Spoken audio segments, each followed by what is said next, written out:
Hello and welcome to the PFF Fantasy Football Podcast. I'm your host, Ian Hartitz, and we are back. My apologies for not having a show last week. That was the first week we did not have a show since I got to take over this lovely podcast back in July of 2020. I like to think we have learned a lot since then. Obviously, still have plenty to learn as well.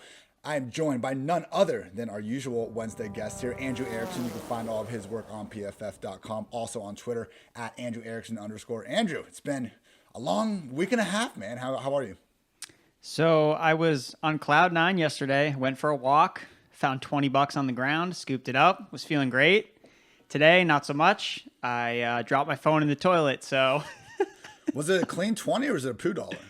It was a clean 20. Wow. So I guess you could say things kind of regressed to the mean. I was really high and I'm kind of a little down in the dumps, but my phone's okay. Put in some rice. I think that we averted the crisis. Phones these days are not what they used to be, where they basically get destroyed if they touched water. So I think we'll be okay. Couldn't be me, man. My 4-year-old Android is indestructible. Threw it off a wall a couple years ago. It's cracked, but not dead.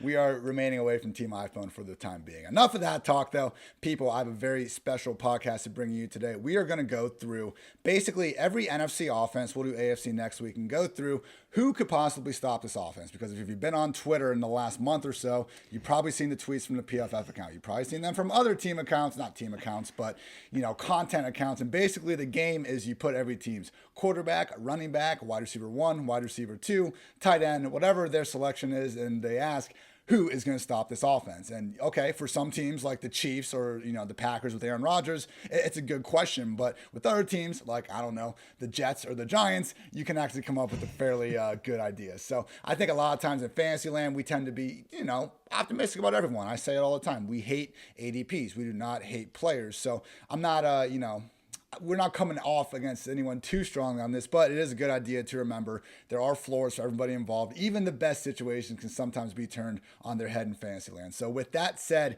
Andrew, we're going to kick things off with the NFC East. Who is stopping this Cowboys offense if worse comes to worse in 2021? So this one's tough because there really isn't any glaring holes. And I think it ultimately just goes back to, Mike McCarthy to an extent. I mean, it seemed like things were working with him in the offense last year, with Dak Prescott obviously starting off really well. But I think it just goes down to injuries. I mean, this team was just super banged up in 2020. If you look back at 2019, they were really healthy. Like, they were one of the healthiest rosters. So again, things like this don't tend to carry over from season to season. The most injured team usually isn't the most injured team the year after. Usually things kind of mellow out. So for me, it's that. Can they just stay healthy? If the offensive line is healthy, that's going to be good for Ezekiel Elliott. If Dak Prescott is healthy, obviously we saw him last year. He was basically the top quarterback. I know you wrote an article about Dak. He's got a super high ceiling if he stays healthy. I guess the defense, maybe could be better, but based on the moves that they've made, it doesn't really seem likely. I mean, they didn't even get one of the top cornerbacks in the draft. They got Parsons, and again, he's a linebacker. So we'll see how much impact he can make on the secondary that was awful last year. I am excited to see Parsons in kind of that Bruce Irvin role where he might actually be used more as a pass rusher on third downs, but that's fine. We want the defense to stay shitty in fantasy land. Like, that is fine by me. I think you touched on it briefly there. It's the offensive line because, I mean, last season was the first time that we saw Dak last season was the first time we saw Dak elevate a not perfect supporting cast. Like, I get it. The wide receivers were great. Zeke and Pollard, how you feel about Zeke, it's still a good backfield to be throwing the football to more times than not. And he still overcame that just Swiss cheese offensive lineman. Travis Frederick had retired. Tyron Smith played 2 games last year. La'el Collins played 0. Even Zach Martin for the final 6 weeks of the season was out of there. So Dak, despite all that, scored 17, 40, 31, 38, then 37 points. We switched to new Bears undisputed starting QB Andy Dalton. The team scored 10, 3, 9, and 19 points before the bye. So they got their shit together towards the end of the year. I'll give them that. I mean, I'm not coming here to completely tear down Dalton, but I think that offensive line, which we have seen take down Dak in the past, most specifically in 2017 when Tyron Smith missed time, that is the one way I see this going wrong, because you just look at the talent everywhere else, can't miss too far there. Andrew, what about the Washington football team? The Washington football team, I think it has to do with their defense, keeping them out of fantasy-friendly scoring environments. Do we expect this team to play in a ton of shootouts with Ryan Fitzpatrick, we would expect him to kind of come in and deliver some DGAF games for us, but that defense has a chance. I mean, it looks like top 5 on paper. They only added to it during the draft, adding in more stud players. They added William Jackson, one of the best cornerbacks on the Cincinnati Bengals, one of the best cornerbacks in the league last year, and he's replacing Ronald Darby, who wasn't even that bad last season. So for me, it seems like the football team doesn't really, I mean, it reminds me almost kind of like the Steelers last year a little bit. It's like you don't necessarily want your team playing them for fantasy purposes because they might not score a lot of points. And if the offense on the other side isn't scoring that many points, how much aggression play are we going to get from Ryan Fitzpatrick? So that's the only thing I have concern with them. And again, it's a stretch because the team is going to be good. He can be efficient if they win games, which totally makes sense. But at the same time, I kind of want Fitzpatrick like dropping back, throwing like 40, 45 times a game. Are we missing something with Washington? The Cowboys are still favored to win the NFC East somehow. I think everybody at PFF disagrees with that. We had our own Benjamin Brown at PFF_Ben Brown on Twitter. He sent out a really cool just graphic on Tuesday or Monday, excuse me. But basically, he took all the spreads and totals for every 2021 regular season game. He built just a graph that shows the market implied power ratings for the entire season, each team's offense and defense. And, you know, there's some easy takeaways on offense. The Chiefs, Buccaneers, Bills are at the top. On defense, we got the 49ers, the Rams, the Ravens. But there's like 15 teams ahead of Washington in terms of defense, man. I don't know if it's just their schedule is trending towards being high scoring in these shootouts, but this Washington defense might be the exception to the general rule of, you know, don't worry about defenses in fantasy land because they might be that freaking good. I mean, they've been giving me these 2019 49ers vibes. Their defensive line is littered with talented former first-round picks, headlined by Chase Young, and they even did a pretty good job, I thought, in free agency getting William Jackson to spruce up the back end of the defense. So Fuller, I know he disappointed with the Chiefs, but as we saw and as we've seen now in two separate occasions, a little bit better playing in Washington. I think that defense, man, can be good enough to really just potentially tank some fantasy value of its own offense, but in real life, we won a lot of games this year. So great points there. I would just add, I mean, look, Ryan Fitzpatrick is 38 years old. Was not always this good his entire career. The bad version of him could show up. We did see him throw 12 touchdowns versus 17 picks as recently as 2016. So I'm not banking on that. You know, I do think he's a great late round QB this year, but just realize I would say that defense and the worst version of Ryan Fitzpatrick showing up are the ways that Washington does not cash in on this great hype that, again, we could see coming their way. Andrew, what about the New York Football Giants? I mean, this one's pretty easy. I think this is really the driver behind this concept in just this segment of the podcast. It's Jason Garrett. There's a ton of reasons why. Again, you can go back to last year, Evan Ingram basically getting a Jason Witten type treatment, super low ADOT, not being used downfield, which made Evan Ingram so hard to rely on last year as a tight end. You couldn't play him week in and week out because the guy had no high value targets. He wasn't being targeted down the field. And then they go and draft Kadarius Toney. And Kadarius Toney is a hot, debate topic among Dynasty League owners. When they're drafting him, he's falling because he's got a ton of red flags across his profile. And look, the first-year outlook doesn't look great. If you look at last year, New York Giants finished 29th in screenplays, 30th in passes beyond the line of scrimmage. Again, that's like Kadarius Toney's game. Like, to get him involved, get him those manufactured touches. Final season at Florida, Toney finished 7th in the class in receptions on screens and catches behind the line of scrimmage. So Jason Garrett, there's no mesh between the guys. And even in a world where, let's say, okay, Garrett gets fired. Let's say, they have 2 tough games to open the season. I believe they open against Denver and the Washington football team. I looked across the coaching. I was trying to find, okay, like who could step up? Who could be our knight to save this Giants offense? And it's probably going to be Freddie Kitchens that ultimately steps in, which that's not what we want. So it comes down to the coaching, I think, for the Giants, because they have all the offensive pieces you could want. Daniel Jones entering year 3. Again, the offensive line is also kind of a potential issue. I think that they think the guys they already have can develop and just be better in the next season. But Jason Garrett, man, it sucks if he's the one that really brings down the Big Blue.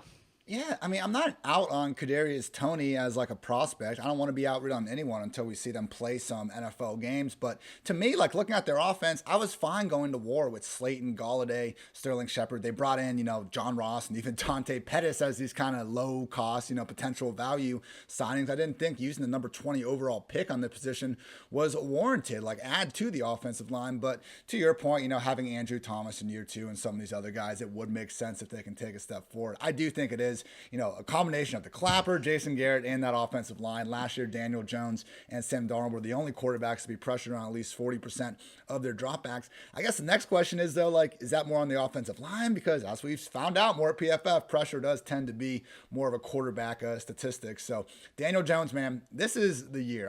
If he doesn't put together, more similar to what we saw as a rookie, if not better than we've ever seen him before, I think it's going to be hard to get back on board in 2022 and beyond, because all the weapons are finally there. They've, ideally got a better offensive line. Maybe we can talk ourselves into one more year if Jason Garrett finally leaves this situation. But, it's not great. I mean, the fact that Dak Prescott scored more total touchdowns than Daniel Jones in the year 2020, people, not good. Had plenty of chances, showed us some scrambling ability, but really was not good year for Daniel Jones. Andrew, we got the Philadelphia Eagles. Everybody's favorite late round QB. That's not really a late round QB, Jalen Hurts. Could he potentially be the guy that holds back this offense? I think so. I think that him and the combination of him and Nick Sirianni and the offense that they're bringing in, we've got a lot of question marks about what this offense is going to look like. We have him coming from the Colts, where he had multiple different quarterbacks. He had Luck, he had Phillip Rivers, and going from Phillip Rivers to Jalen Hurts is the most. You couldn't have two different quarterbacks. You have one guy that can't move at all, and you have the other guy that we're hoping just runs, every single play for fantasy football. And that's the question. How is the offense going to operate with Nick Sirianni and Jalen Hurts? Again, something came out earlier. Are they going to use RPOs? And it's like, we don't know. Remains to be seen whether the Eagles are going to use run-pass options in the team's offense. And it's just like, well, you have a mobile quarterback, so it seems pretty intuitive that you would just do that anyway, because that would take advantage of his upside and his abilities. So there's just a lot of question marks. Again, you could look at his games from last year in terms of passing volume, and it's pretty high, like 35. I think it was like 35 passing attempts per game he averaged, right around there. But it was the completions that are kind of scary. He only averaged like 20 completions per game, which is not a lot to help the other guys around him. So it's concerning for the weapons with Smith, with Rager, with Goddard. How many guys is he going to actually support? And if he's not really locked onto one guy, like there may not be anyone that's really reliable. And I was actually thinking about this. If Joe Flacco would end up starting games for them, I would think that I would actually rank Miles Sanders higher. Oh, yeah. Because I would know that he would catch more passes, and that's what I like about Miles Sanders is his pass catching upside, but that's just not there with Jalen Hurts. So there's a lot of question marks, and right now Hurts is going, at kind of his ceiling. We're kind of baking in that he's going to take another step. He's going to continue to run, and I think he's like the ADP quarterback 8, and that's where I have him ranked, but I can't go higher than where he is right now.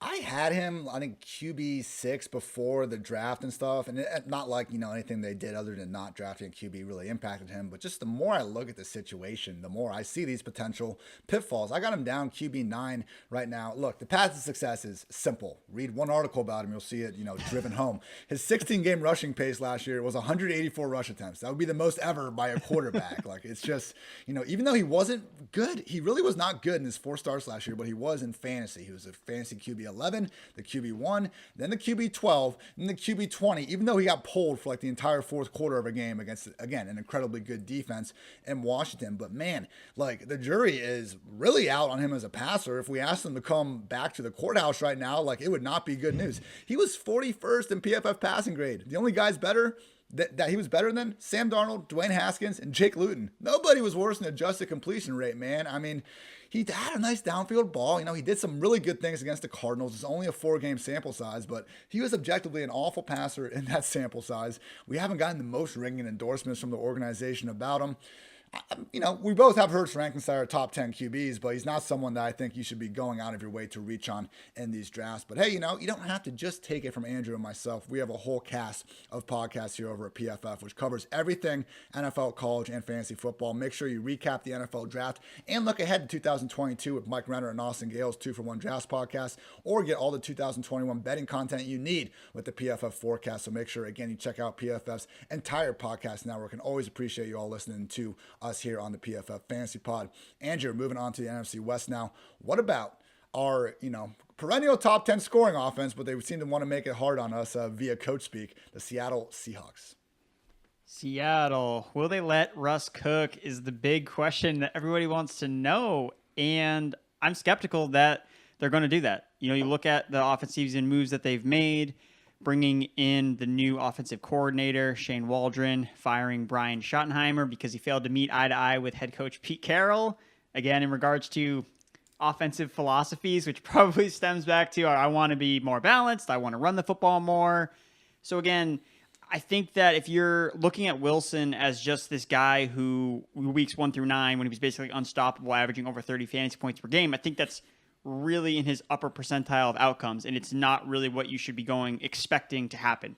Can it happen? Yes. He showed it to us last year, but being kind of blocked into that type of mindset, I think, is not warranted in this spot, because they're not going to do that probably. They're probably still going to want to run the football. They have Chris Carson back. That, bringing him back was a big thing. If they had elected not to bring him back, maybe we would look at this situation differently, but they have their bell cow running back that they really like to feed the ball to. They talked about Rashad Penny also being like a 1-2 punch. So now he's getting more involved. He's finally healthy. So maybe they actually end up using him a little bit more. Again, and it also ties back to their defense. Again, their defense was historically bad last year during the beginning of the season. Just god awful. And I don't really think they've improved that much, honestly, but they may just get better because they can't get worse. It's kind of the way you have to look at it. They lost Griffin, one of their best corner. I think he played the most snaps for them last year. So their defense really shouldn't be that much better, but it depends on the game script and how things kind of flow. So those are some of the things that I'm concerned about with the Seahawks. Andrew, I'm going to let you in on a little secret here. This is why the Seahawks defense, got quote-unquote fixed during the second half of the season. They faced the following QBs in their final 6 games: Dwayne Haskins, Carson Wentz, Jared Goff, CJ Beathard, Sam Darnold, and Colt McCoy. It was a disaster. They were 28th in points per game allowed before that. They can want to establish it all they want, but as we saw in the first half of last year, just not might be possible. You mentioned Griffin being gone. Bro, the Titans and Cowboys, we know they have trash defenses, but at least they threw enough draft resources at us to maybe think okay, they could be average this year. The Seahawks drafted Trey Brown, a 4th-round corner, and that's it, because they had no draft picks because they spent them all on Jamal Adams, who I think goes, he's underrated probably at this point because we hate on him so much for his lack of coverage skills. But we need more than him. We can't just have a great pass rushing safety out there on this defense. Bobby Wagner, age is going to catch up eventually. It just looks bad again, man. But I am with you. It's going to be, new offensive coordinator Shane Waldron. Is he just a yes man? And is he going to just run the ball as much as Pete Carroll wants? Or could he actually take advantage of his offense and, do what they do best, which is throw the ball? I wouldn't say the offensive line. I mean, look, they don't have a great one. We've heard about this whole storyline with Russ, but that's just been the case for his entire career since they've started paying him since 2015 in terms of just dollars spent on the offensive line. The Seahawks have ranked 30th, 32nd, 26th, 26th, 15th, 26th, and right now 15th. So this is actually, in terms of money, one of the better offensive lines theoretically Russ is going to play behind. Here's to hoping he gets the volume to make up for it in Fantasyland. Andrew, what about the San Francisco 49ers, and why is it Jimmy Garoppolo? Jimmy Garoppolo, if he plays too long, then it's going to be an issue for a lot of things in fantasy football. I guess the main difference between Garoppolo in terms of Trey Lance, I guess the thing that I'm concerned about is the pass catchers and how the offense will change if Garoppolo's under center versus Trey Lance under center, because we've seen this before when you have a more statue quarterback come in and he's kind of feeding the playmakers. There's more passes to be caught. There's more targets in the offense because there's just more passing attempts. But then when you have Trey Lance, if he's under center, how are we going to be viewing these pass catchers? Are all of their numbers just going to kind of dip? Is Kittle's numbers going to go down? Are Ayuk and Deebo Samuel? Again, we don't really have a big sample size of these 3 guys playing together all at once. So it's really hard to, lock in, okay, Kittle's going to have a 25% target share if Ayuk and Samuel are both healthy. We don't even really know who the number 3 wide receiver is on the 49ers. They have a lot of different guys. Again, Jalen Hurts, hoping he gets healthy, praying that it's him, but we don't really know where's the depth behind some of these guys. So that's one of my concerns. But besides that, it's really just the injury thing again. The 49ers honestly have like a Super Bowl roster. Their roster is not that much different from a year ago when they were in the Super Bowl.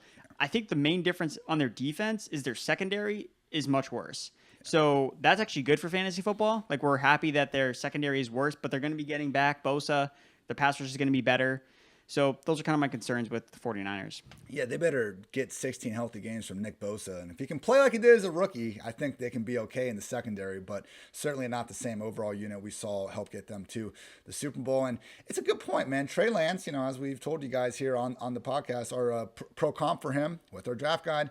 Taysom Hill with legit arm talent, but it was already hard enough to get Jimmy G to throw the ball. We could just see games where Lance has 15 to 20 pass attempts, and he is going to be the fantasy superstar if he's under center. It might not be anyone else, though. Maybe Trey Sermon or Raheem Mostert if we can get it condensed, but who knows? And yeah, with the wide receiver group, we just didn't have much evidence of healthy Ayuk, of healthy Debo, and healthy Kittle. And maybe if you did get him, who the hell knew what was happening under center? So San Fran, man, it's weird because we all expect them to be like a top 5, top 10 scoring offense, but you look and really George Kittle is the only guy that's ranked all that highly in fantasy land. Ayuk and Debo, great players. I think they go really high in a real life redraft. Fantasy, not so much, more in that wide receiver 3 range. So yeah, man, Jimmy G, 24-8 as a starter.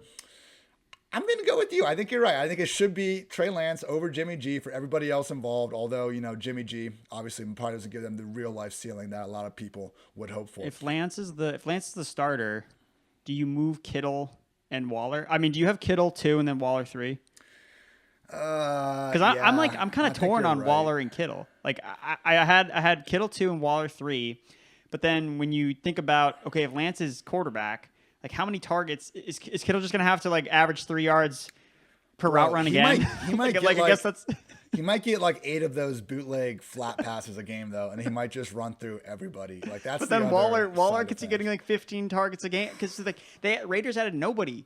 It's still just Darren Waller, and they just swapped out Aguilar for John Brown. And I really think if planet Earth had to face the aliens in a game of football to save humanity, George Kittle would be our tight end today if we needed to do it. Now, that's not the question we're answering here, so I understand the hesitation. But for me, with the targets equal for the time being, which I think they almost should be, maybe Waller a little bit more, I'll take Kittle with the slight volume reduction. If they do move to Lance, yeah, I think you're right. Yeah, that's that. Yeah, it feels weird because you just like Waller's going to get way. I mean, it's not even like he's getting inefficient targets either because Carr has shown that he can at least distribute the ball to Waller. And look, the Raiders' schedule is just absolutely brutal. They're going to be trailing in a ton of games, so I could see Waller just. Waller's going to get a lot of catches this year. 100%. And we're barking about 2 versus 3 here, so I do understand. Arizona Cardinals now, Andrew. I think we probably are on the same page here. Fake sharp Cliff Kingsbury. Yes, Cliff Kingsbury, you are on the stand because I don't know what is this offense? Like, we're entering year 3, and I feel like this offense is, okay, Kyler Murray, drop back, throw it to DeAndre Hopkins. If he's not open, okay, like, run. Because there hasn't been anyone else that's stepped up in this offense, and the guys that they brought in, AJ Green, like, why? Like, what's the point of bringing him into the offense? James Conner, why? Is he supposed to be like the opposite receiver on the outside? Is Andy Isabella gone? Again, Rondell Moore, he's a slot receiver. We thought that Christian Kirk would move back into the slot. No, it's like, nope, we're going to bring in Rondell Moore. He's going to be used in the slot a little bit more. And then you have the overlap between potentially Rondell Moore and now Chase Edmonds. Something I found out about Chase Edmonds last year was, again, Chase Edmonds had a surprising amount of receptions and targets for someone that's attached to a mobile quarterback, which I thought was kind of surprising, but it's really just related to the way that the offense operates. It is the air raid. It's the same thing that they run in college with the air raid offense. A lot of receptions to the running back position, and that's what Edmonds was doing. But Edmonds ran the most routes from the slot at the running back position last year. Like, those targets are going to be taken away by Rondell Moore, assuming that he's used in a similar fashion that at least he was used at the college level. So this offense really seems like it's going to be like very diluted in terms of how things are going to be spread out. And really, I just hope that it's Kyler that just gets all the fantasy points and Hopkins. And we can kind of just stay away because now I even have issues with Edmonds at the goal line. Like I'm kind of concerned now looking more into it with James Conner. Edmonds has one goal line carry over the past 2 seasons. Since 2018, Conner has 32. It's like, so I can't come on this podcast and say, you know what, Edmonds, goal line back. I can't say that. And now I'm figuring out, okay, so where is he going to score his fantasy points? And I'm kind of coming up blank if Kyler Murray gets goal line carries now, James Conner. Man, it just seems like Kyler Murray is really the offense, and Cliff Kingsbury is just kind of banking on him making the plays, and it's not really Cliff elevating Kyler. Yeah, it's not good. And I'm going to read this quote here from Cliff Kingsbury talking about his receiver room. He's talking about Rondale Moore. He goes, I thought we were going to have great competition before this pick. You got DeAndre. You got AJ. So he singles out AJ Green ahead of everyone else. And then you got some younger guys that were kind of battling it out. This guy, Moore, jumps right in the middle of that group. And it's like, come on, man. And people, I get you love Moore. He's easy to love. You watch any highlight of this guy, and he looks freaking electric at the ball. Who cares how big he is? But Andy Isabella, who was drafted all 13 picks later, who we also, all of us on Draft Twitter, fell in love with, was picked 13 picks later, and he got 13 targets as a rookie. I do not trust Cliff Kingsbury to give Moore the role he deserves, particularly when we got AJ Green, for some reason, now being the second most integral part of this passing game. But great point on Chase Edmonds, like the slot snaps being the big issue there. I think it's the same thing in Washington, man. Like so much of McKissick's target share was coming lined up in the slot and out wide. Now they got Curtis Samuel, someone like Rondale, who's probably going to take a lot of that same target share. So unfortunate, man. I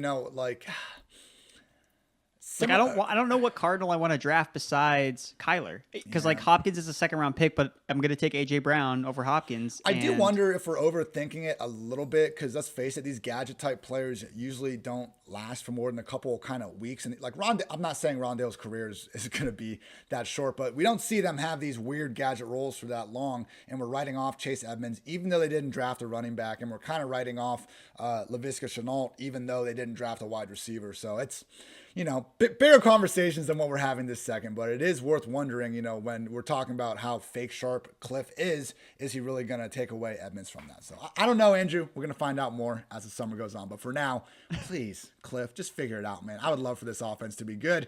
Unfortunately, yes. I'm not sure they're on that same 2018-2020 Browns-esque trajectory. Finishing off the NFC West, Andrew, we have the Los Angeles Rams. Who would you say is the most likely person or position group to turn things south here? There's a couple ones that I looked at. So Matthew Stafford kind of comes to name just because it's a new offense. How is he going to mesh with Sean McVay and a more vertical passing offense? Like, we haven't really seen the Rams do that a lot, except for, one season with Jared Goff when he was basically had his best season of his career. So when you're throwing in guys like Woods and Kupp, guys that don't really profile as deep threats. And it seems like that's the way that this offense really wants to go. You have Tutu Atwell, who's kind of a gadget player, but he also plays the slot. So are they going to take Woods and Kupp out of the slot? Guys that spend a lot of time inside? Because Atwell's too small to really have on the perimeter. Like, he's not going to be able to get off man coverage against bigger defensive backs. So there's an issue there. Higbee is a player that I'm concerned about with the blocking because he does a ton of blocking. Like last year, he blocked more than anyone, and that's what basically destroyed Jonnu Smith's fantasy value last year. Was he was blocking too much, and he couldn't get any fantasy points because he wasn't running enough routes. So those are a couple of concerns there. But for the most part, I feel pretty good about the Rams offense. Again, maybe Sean McVay just getting too cute and being like, oh, I got to get Atwell involved. I got to get my tight end wide receiver hybrid that I drafted in the 4th round. I got to get him involved a little bit. If he just doesn't do that, I think that will be good. But I will say that at least with the Robert Woods thing, I'm not so sure that we're going to see him have as many rushing attempts as we're used to seeing. I think that Atwell could potentially take on that role in terms of getting those rushing attempts behind the line of scrimmage. I really don't hope. I hope that's not the case, because it's like an extra 2 or 3 points that you get from Robert Woods because of the rushing. But if they're really invested in using Atwell as his 2nd round pick, and then obviously Deshaun Jackson for the fraction of snaps that he plays. So more or less, I like the Rams offense, but there's a couple things that Sean McVay might not be the best for. So I was about to criticize Tutu weighing in at 149 pounds, but apparently he weighed in at 160 closer to the draft. Sean okay, McVay well he filmed himself stepping on a scale, but he probably just like chugged. That was the 160. Like he literally just probably just like ate a giant meal, just like drank like 3 cups of milk and just like stepped on the scale. I did that in high school, man. I go to these football camps. And I was a linebacker, and it was a bad look to be under 200 pounds. And I remember just slamming like, Big Macs and like drinking all this water before weighing in, and just tanked my freaking athletic workouts after. But at least I got that extra Get the 5 pounds on there. Yeah, there we go. Oh man, I don't think there's, I'm really high in this Rams offense too. I think they're probably going to be a top 5 scoring unit this year. I would say it's the offensive line, because that was the issue in 2019 when things really went south. Goff got under a lot more pressure. We didn't see the same dominance in the run game, and they really didn't fix anything going to 2020, which is why their, relative success on offense caught a lot of us off guard. It's basically what the Steelers are banking on, is having these, underwhelming incumbent guys get better and just kind of improve from within. So yeah, it can happen. It did happen in 2020. I do wonder though if we see, another year removed from defenses now having whatever they were doing, in the run game last year to have success. Having that on film, could there be now a drop off in 2021? Their left tackle, Andrew Whitworth, is 40 years old in December. Like, come on, man. Like David Evers, Brian Allen, they improved, but I'm just not sure this is as good an offensive line as they looked on paper in 2020. But again, good situation. I know we're high on Stafford, and I trust Sean McVay to figure it out. By the way, people, if you are also high on the Rams, you can go put your money where your mouth is over our Underdog Fantasy. If you like fantasy football and if you like playing fantasy for money, you need to check out Underdog Fantasy. Underdog's got everything, including season-long and playoff best ball. Best ball is a season-long game. We draft a team like you normally do, but that's it. There's no in-season roster management. Underdog automatically selects your best performers each week, saving you loads of time. Go to Underdog Fantasy and deposit $10 using promo code PFF and get a free PFF Edge annual subscription. That's promo code PFF. Draft now at Underdog Fantasy. I referred someone to Underdog today because I said I don't think J.K. Dobbins is going to be an RB1 this year. He tried to bet me $10,000 on that, and I said, hey, go to Underdog Fantasy, use promo code PFF, and you can win far more than $10,000 if you disagree with things that Andrew and myself are saying.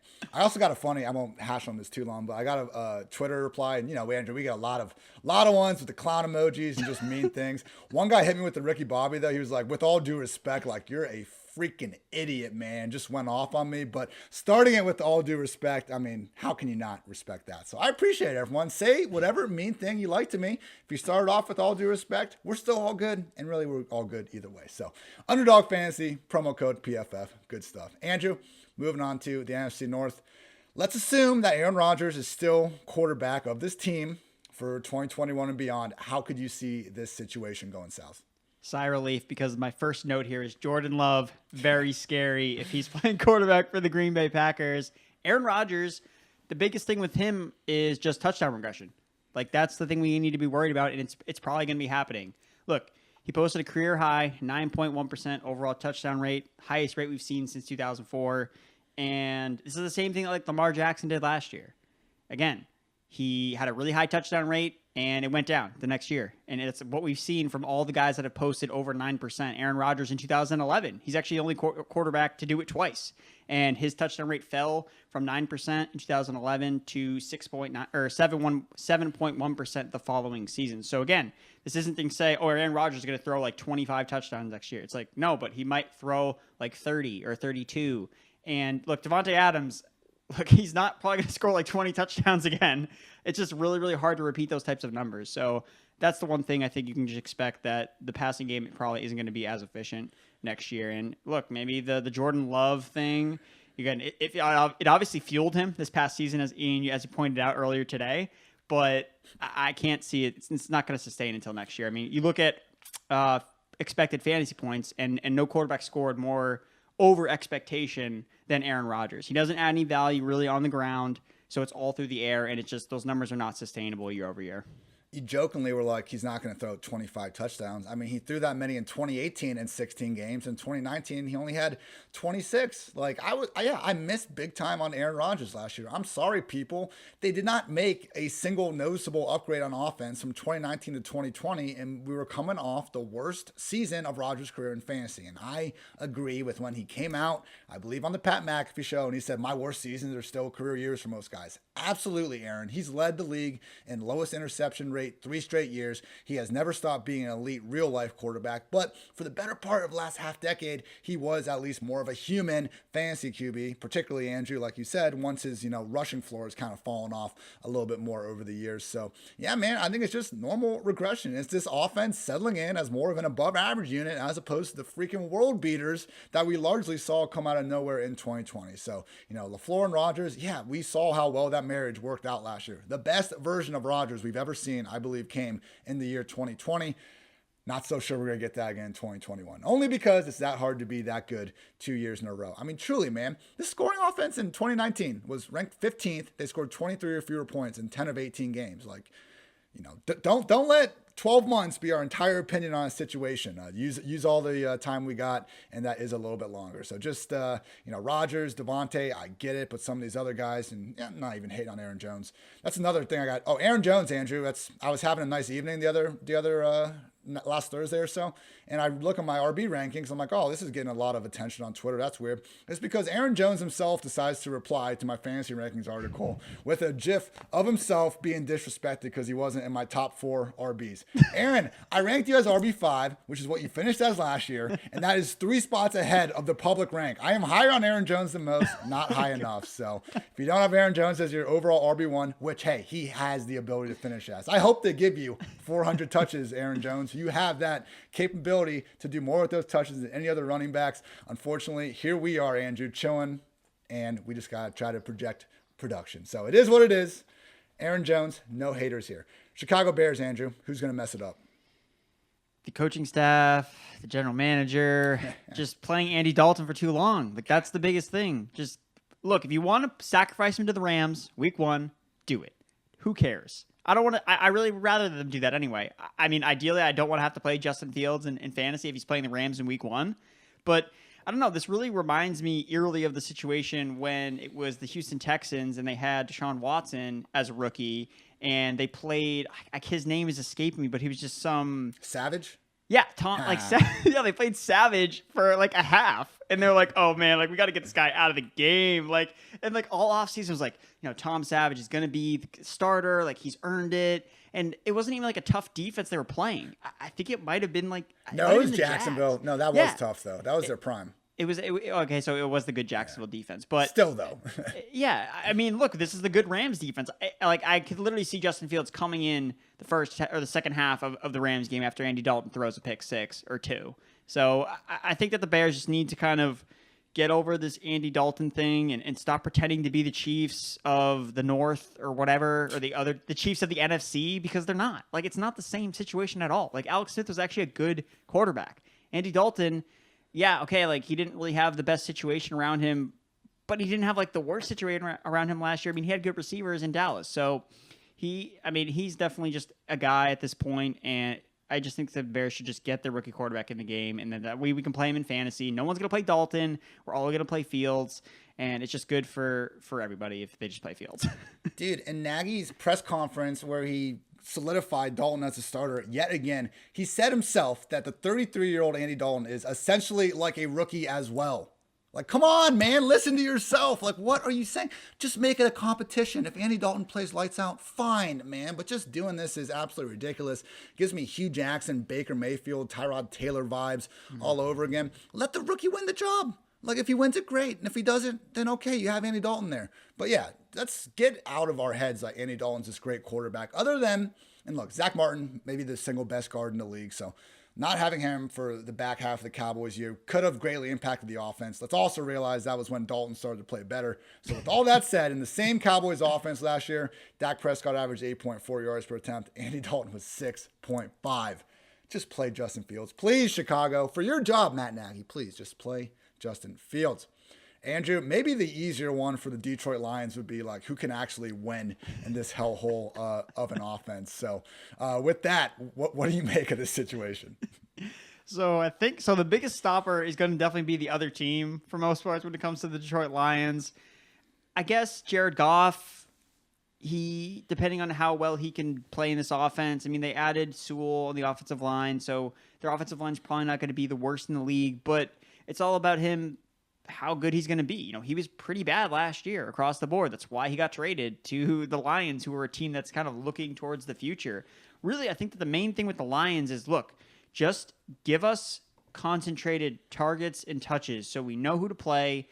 You know, feed TJ Hockenson, feed DeAndre Swift, you know, feed Jamal Williams. Like, give us 2 running backs. Like, I don't care. Like, I'd honestly like that more than if it's just Hockenson, they don't use any of the receivers. We get 2 running backs that they both use in the passing game because they're trailing in a bunch of games. So that's ideally what I'd like to see from them. Goff doesn't really profile as a deep ball passer. I mean, that's why they got rid of him from Los Angeles. So, you know, the short to intermediate targets with Hockenson and the 2 running backs, I think would be ideal for fantasy. Yeah, I mean, look, the last time we saw Goff on a team with absolutely like no, not willingness to win, but really like nothing to play for was at the end of that 2019 season when he fed Tyler Higbee enough to make us all think he was the second coming of freaking Gronk. I mean, the hype was out of control, but warranted because of the numbers he put up. TJ Hockenson should have that Tyler Higbee role. And man, one of the more underrated signings of the, or I should say non-signings of the offseason was Jesse James. I'm pretty freaking sure he's a tight end. Like, he's not on the Lions anymore. Yeah, still a free agent per Google. Don't bite my head off if I'm wrong there. But like, Hockenson was legit not getting an every down role because of, you know, Sheriff Jesse James. And now he should be out there getting that. So we'll see between Perryman, Williams, Amon-Ra St. Brown. Like, I am higher on St. Brown than most because of the potential opportunity.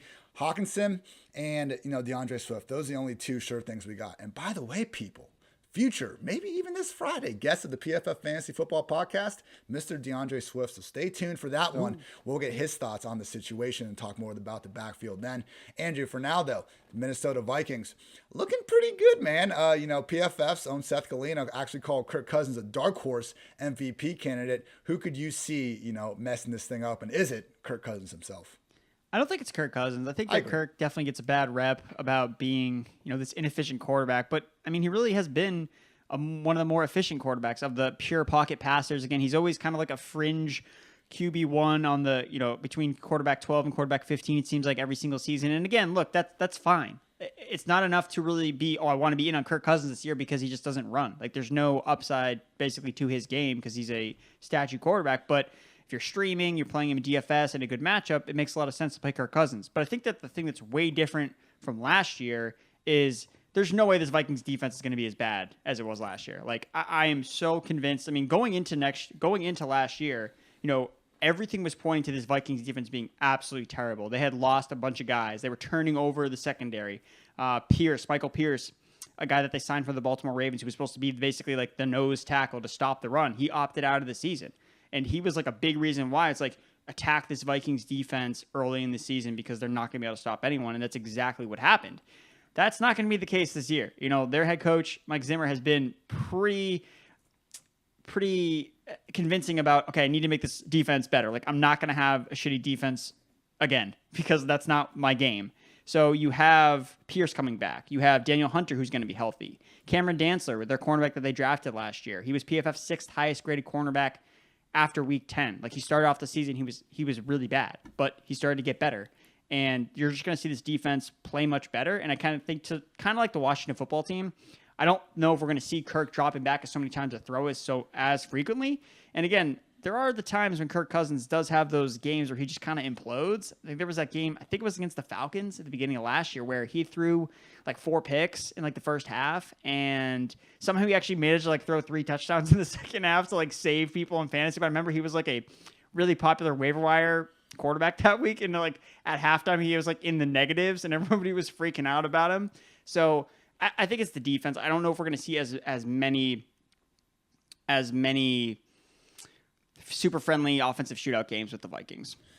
Yeah, I mean, Kirk will always just give you some of those games a year. Like, you know, for example, week 8 against the Packers, 14 pass attempts. He had a couple more in 2019 where he just doesn't throw the ball. Even if he throws it like efficiently, he's not running it. He doesn't have enough volume to make most out of it. So, yeah, I mean, Kirk Cousins, actually the 7th highest graded PFF quarterback just in passing since he's joined the Vikings in 2018, 7th in QB rating. He's 4th in adjusted completion rate. And like the guys he's behind, Drew Brees, Derek Carr, and Teddy Bridgewater, like they're dinking duckers. Kirk has actually been throwing the ball downfield. The thing is, and Seth Galina again talks about this in his great article over on PFF.com, like the Vikings have had the 30th highest graded pass blocking grade over the past 3 years. And, last year was their worst one in that group. So they did a good job in the draft, beefing up the offensive line. And Kirk, if you give him time, man, he can make pretty much any throw on the field. He is a tier above guys like Jimmy G, Jared Goff. He's not a complete statue back there, not giving us the rushing yards we like. But,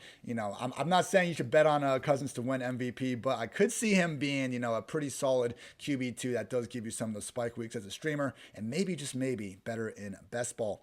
Quick shout out to our guys over at DraftKings Sportsbook.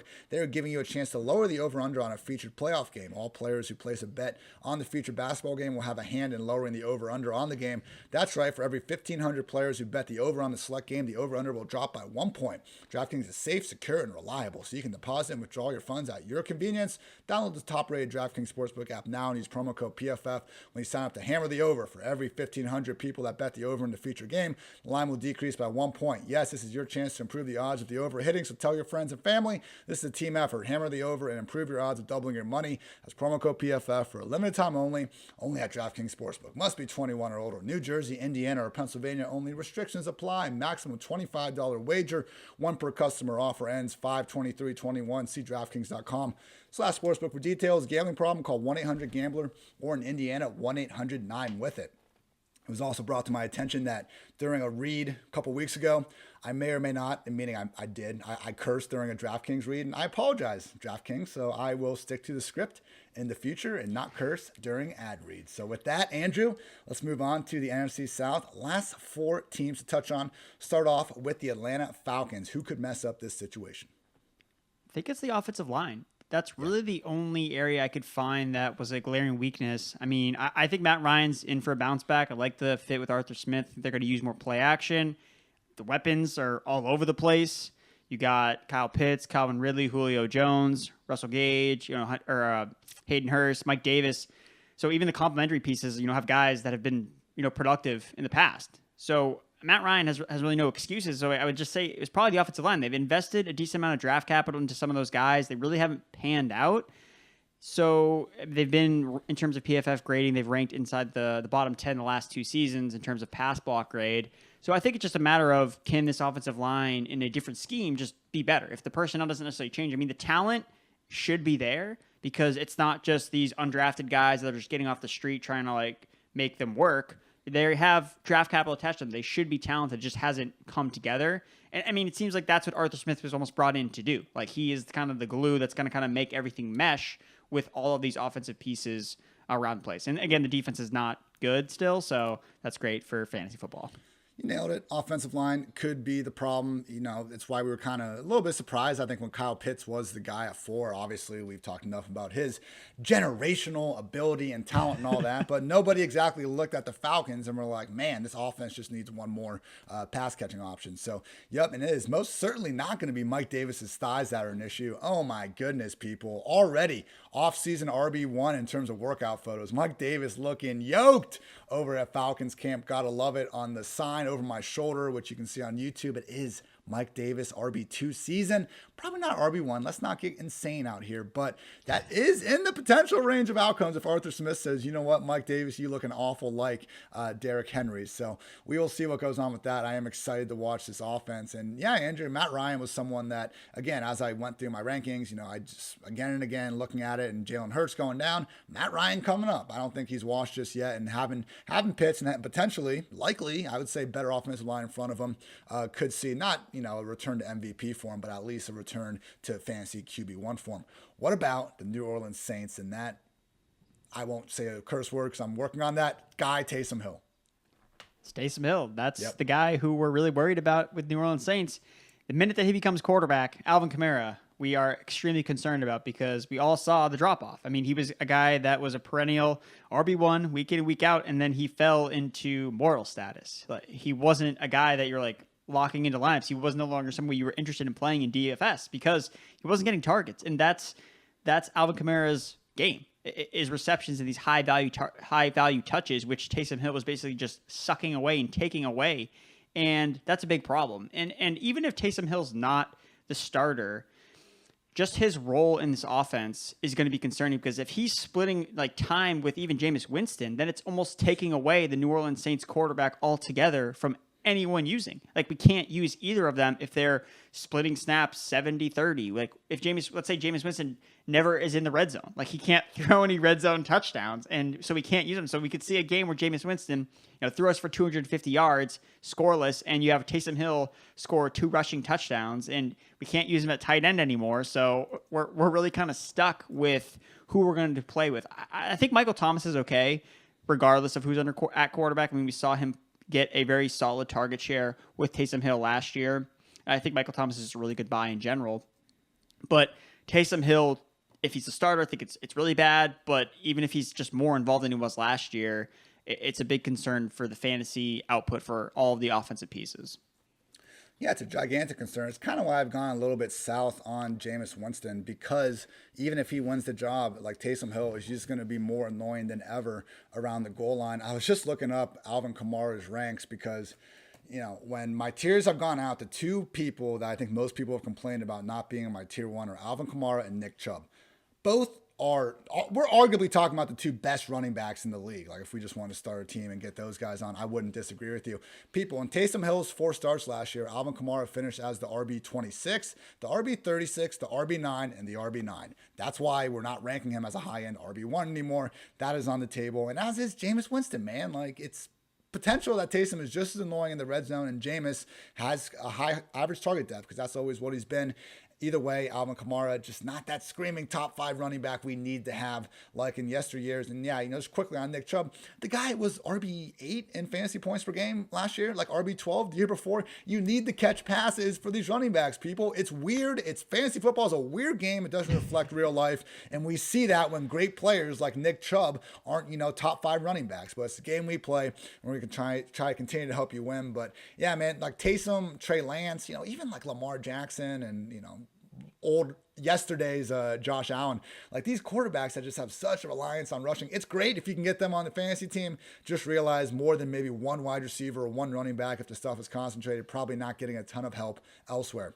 Andrew, what about the Carolina Panthers? And I've thought about this more. We've talked about Sam Darnold here at length. I think I'm ready to just be completely out. I'm out, Andrew. Screw him. I couldn't be more out. Ian, I feel like we're the only people on planet Earth that just look at Sam Darnold and be like, this guy's not good. Like, I believe Mr. Evan Silva is also on our side. So it's us 3 driving the Sam Darnold actually bad bandwagon. And it's like, why is this a bandwagon? It's just fact. That's what he's been throughout his career. He's just been a bad fantasy quarterback, a bad real life quarterback, and I just don't understand why people are going towards him as a potential fantasy guy, as a sleeper. Look, he could be better as a real quarterback. He probably will be. Like, his situation is the best it's ever been. But if he jumps from quarterback 32 to quarterback 24, I don't care. That doesn't make a difference to me whether or not he's going to be fantasy relevant. He's not going to be. And we're going to see it week 1 against the Jets. We're going to see it. We're going to know right away if he can be the guy in Carolina. And look, Teddy Bridgewater, I mean, what's the difference between him and Sam Darnold, really? I mean, Teddy Bridgewater wasn't a fantasy viable guy. I mean, you could stream him last year, and it's like, if you get Teddy Bridgewater's production from Sam Darnold in 2021, how are you going to feel? Right? Like, is that good? It's like, no, it's not. It's not good. So I don't understand it.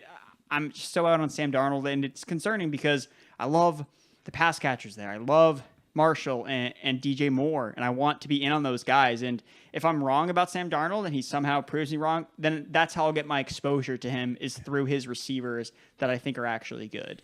So yeah, Sam Darnold, I'm out. Yeah, I've been scooping up a lot of Robbie Anderson because, again, that disparity between him and DJ Moore, just too wide. I wish DJ Moore got more of the targets too, people, but they don't. And Darnold, as much as his and Robbie's connection wasn't all that efficient with the Jets, it would make sense if he continues to feed that man. But yeah, man, if Darnold at least had like flashed high-end ability more than a play or two, because any player in the NFL has a play or two. I've seen the Darnold throw back across the field against the 49ers. He had another similar one against the Colts. I myself have made a minute-long highlight film of Sam Darnold's rushing highlights from last year. I've seen the guy play every freaking game of his career, and it's just bad, people. And this is why I'm a bit of a Drew Lock apologist, because at least for as bad as Drew Lock is, and as many bad things happens in games that he starts, he makes some good things happen from time to time. Lock was 7th in big-time throw rate last year, 44th in turnover-worthy play rate. Sam Darnold, 38th in big-time throw rate, 40th in turnover-worthy play rate. Like, he's bad, he's not exciting, and I don't think a team and wide receivers any good enough in the league can necessarily fix him. So, yeah, if you put him on the Chiefs, which would never happen, we could say the team's going to be good, but I don't know if there's a situation where we could say he's a good fantasy quarterback, Andrew. He's too slow processing the football. Like, last year, clean pocket, passer rating, last. Like, that tells you what we're dealing with here. It's not because of the pressure that's getting to him. It's not because these guys aren't. It's he's holding the ball too long because he can't make his reads and he can't go through his like, that's the problem. And again, he can be better this year. It's totally possible. But for him to be fantasy relevant, like, we need him to do way more. Like, he needs to be improved by like 200%. Which, look, it's also year one in a brand new offense. Like, remember when it took like 2 or 3 years for a quarterback to like learn the system and be the guy? It's like, what happened to that? It's like, nope. Joe Brady, Joe Brady's system obviously works for every quarterback, but maybe it's a little bit of a credit to, maybe it was just because Joe Burrow was his quarterback in college that the offense was so good. Again, I think Joe Brady's a good offensive coordinator, but at the same time, people said that about Adam Gase with Peyton Manning, and then what happened? Like, it's just like, maybe Joe Burrow had a lot to do with why Joe Brady was really successful at LSU. Look, if the film and numbers are all telling us he's a bad quarterback, he might just be a bad quarterback. All right, enough ripping on our guy Sam Darnold. Hope you play well, man. Hope you play well. Tampa Bay Buccaneers, Andrew. Who could mess up this freaking juggernaut of a team right now? It's only injuries for me. I think that, like you said, they're stacked everywhere. It was so hard to do them in the mock drafts for the NFL because they don't really have any holes. They have so many receivers that are all good. I mean, Antonio Brown may not be back again because now he's got some more legal issues, so I guess that's a problem. But they were one of the most healthy teams last year, and that's something that we don't tend to see carry over year to year. So I think they may deal with more injuries this year than they did last year, just across the entire team. Their offensive line, and we saw them too when they had to deal with injuries, their team fell apart. There were a couple games last year when they were missing offensive linemen, and Brady was terrible. Again, those 2 Saints games basically are the first to come to mind when they were missing key guys and they couldn't execute anything on offense. So it's just the injuries with them. And I would probably predict that they're going to have more injuries just because of how the injury luck kind of worked in their favor this past season. Yeah, I mean, we did see them look mortal a few times last year. There was the first game of the year and the AB when he came back game against the Saints, the Bears game when Godwin was out and Mike Evans was a little bit banged up. I think it might be Brady, man. And his arm did not fall off. We came to you during last season when Brady had that like 20 pass streak without completing one 20 yards downfield. And we told you this is not a noodle arm situation. His arm looked as good as ever last season. I see that, weird image where it's like Tom Brady's headshot like from 2000 to present day. And the man looks younger. Like, I don't get it. I know he continues to beat Father Time, but man, like, Brady just established himself as the all-time great. What else does he have to prove at some point? He's 44 years old.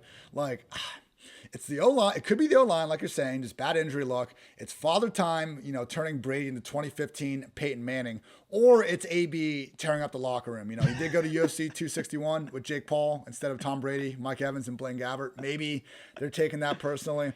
I don't know, man. I will say Antonio Brown continues to just be way too undervalued in fantasy land. I mean, people, like, no matter what you think of the guy or the person, and if you are someone that just, won't draft Tyreek Hill or Ben Roethlisberger or anyone with a problem, respect, then don't listen to what I have to say. But like last year, in PPR points per game, Godwin was wide receiver 15, Evans wide receiver 16, AB was wide receiver 23. Right now, Godwin's wide receiver 16 ADP, Evans wide receiver 18, AB wide receiver 47. Like, he's back. We don't have the concern if he's not going to be there anymore. I like Scotty Miller. I like Tyler Johnson too.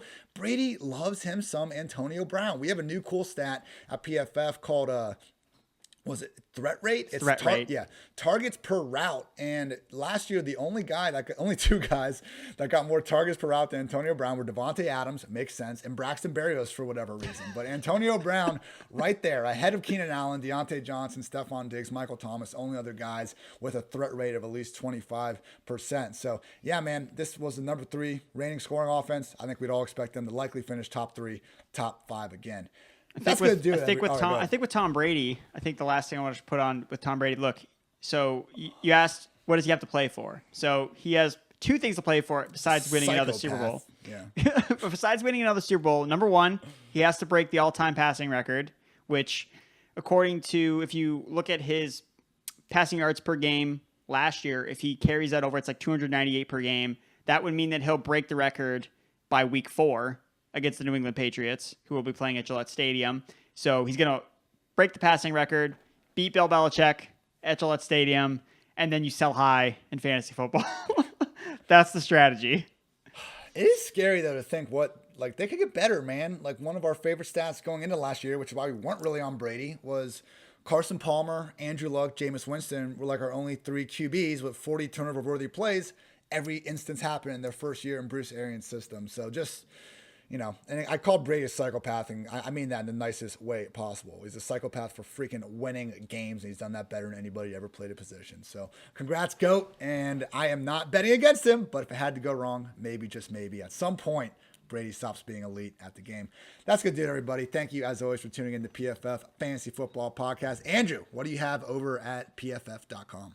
Working on some usage reports, looking at end zone targets, carries inside the 5-yard line, kind of taking a deep dive from everything from the 2020 season, all 32 teams, looking at potential opportunities for newer players to kind of take on bigger roles or high-value roles in their new offenses in 2021. As always, you can find Andrew on Twitter at Andrew Erickson _. You can check out my 100-article series, and I'll also continue to have the Fantasy File solo podcasts out every single day. It's freaking time, everybody. It's the fantasy football offseason, and we plan to keep you updated as the summer months continue to go on. He's Andrew. I'm Ian. It's been the PFF Fantasy Football Podcast. And until next time, take care, everybody.